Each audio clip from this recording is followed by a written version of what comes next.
नमस्कार। Hindi Prabodh online study channel में आपका स्वागत है। मैं हूं किशोरी लाल भजनी। आज की वीडियो में हम चर्चा करेंगे कबीर के प्रश्न अभ्यास पर। इसमें प्रत्येक प्रश्नों के उत्तर बेहतरीन ढंग से आपकी रुचि के अनुरूप तैयार किए गए हैं। तो आइए स्क्रीन पर चलते हैं। प्रश्न संख्या 1। अरे इन दोहुन राह ना पाई से कबीर का क्या आशय है और वे किस राह की बात कर रहे हैं? उत्तर। अरे इन दोहुन राह ना पाई से कबीर का आशय यह है कि हिंदू लोग अपनी झूठी बड़ाई करते हैं, जबकि वे अनेक प्रकार की कुरीतियों में जकड़े हुए हैं। वैसे ही मुसलमान भी अपनी बड़ाई करने का झूठा पाखंड करते हैं, क्योंकि वे भी अनेक प्रकार की कुरीतियों और अंधविश्वासों में पड़े हुए हैं। कबीर जी सही रास्ते की बात कर रहे हैं, जिससे हर मनुष्य का कल्याण हो सके। प्रश्न संख्या 2। इस देश में अनेक धर्म, जाति, मजहब और संप्रदाय के लोग रहते थे, किंतु कबीर हिंदू और मुसलमान की ही बात क्यों करते हैं? उत्तर। यद्यपि इस देश में अनेक धर्म, जाति, मजहब और संप्रदाय के लोग रहते हैं, किंतु कबीर ने हिंदू और मुसलमान की बात इसलिए की है क्योंकि इन दोनों संप्रदायों में एक दूसरे से वैचारिक मतभेद सबसे अधिक बना हुआ है, जिसकी वजह से वे हमेशा कोई न कोई विवाद खड़ा करते रहते हैं। प्रश्न संख्या 3। हिंदू की हिंदुआई देखी तुर्कन की तुर्काई के माध्यम से कबीर क्या कहना चाहते हैं?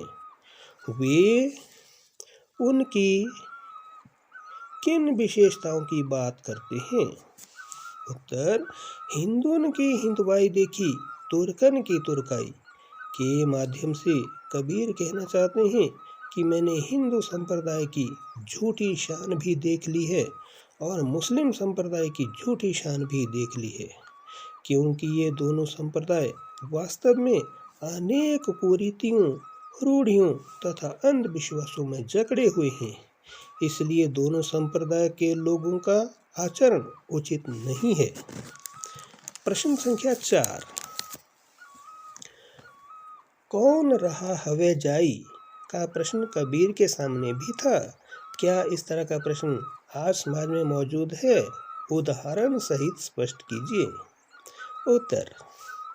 कौन रहा हवे जाई का प्रश्न कबीर के सामने भी था और आज भी यह प्रश्न समाज में किसी न किसी रूप में मौजूद है, परंतु बढ़ती शिक्षा के फलस्वरूप इस समस्या में कुछ कमी अवश्य आ गई है। इसके अनगिनत उदाहरण आज भी हमें अपने चारों तरफ देखने को मिलते हैं। प्रश्न संख्या 5। बालम आवो हमारे गेहरे में कवि किसका आह्वान कर रहा है और क्यों? उत्तर। बालम आवो हमारे गेहरे के माध्यम से कवि ने अपने आप को ईश्वर की प्रेमिका एवं पत्नी के रूप में स्वीकार किया है, जबकि ईश्वर को प्रेमी अर्थात पति के रूप में स्वीकार किया है। इसलिए ईश्वर रूपी पति को उपासिका रूपी पत्नी अपने घर आने के लिए बुलावा दे रही है। प्रश्न संख्या 6। अन्न ना भावे नींद ना आवे का क्या कारण है? ऐसी स्थिति क्यों हो गई है? उत्तर। अन्न न भावे नींद न आवे का कारण यह है कि कबीर रूपी प्रेमिका को ईश्वर रूपी प्रेमी के दर्शन नहीं हो पा रहे हैं, इसलिए ना तो उन्हें भोजन करना अच्छा लग रहा है और ना ही उन्हें नींद आ रही है। ऐसी स्थिति विरह की तड़फ में सच्ची प्रेमिका की प्रियतम के वियोग में होना स्वाभाविक है।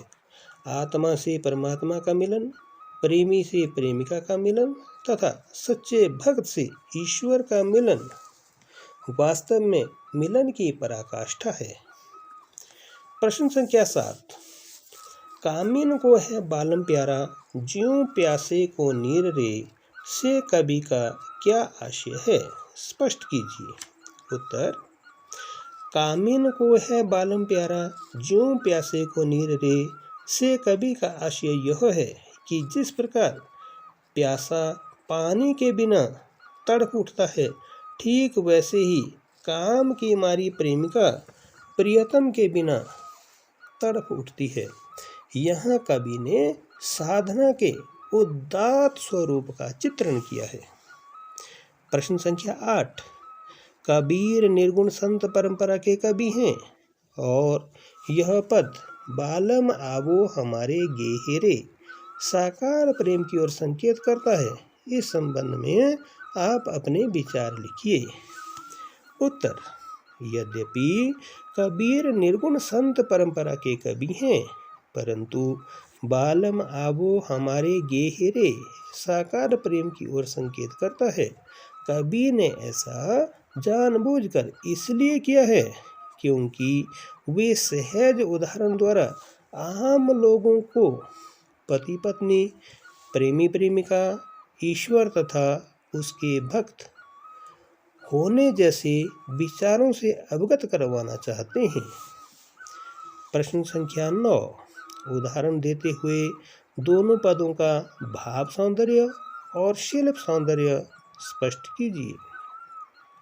उत्तर, प्रस्तुत पदों का भाव सौंदर्य और शिल्प सौंदर्य स्पष्ट करते हुए कहा जा सकता है कि कवि ने पद छंद के माध्यम से हिंदू और मुसलमान संप्रदाय की कुरीतियों पर व्यंग्य किया है, जबकि दूसरे पद में सच्चे उपासक के द्वारा ईश्वर से मिलन की आकांक्षा प्रकट की गई है।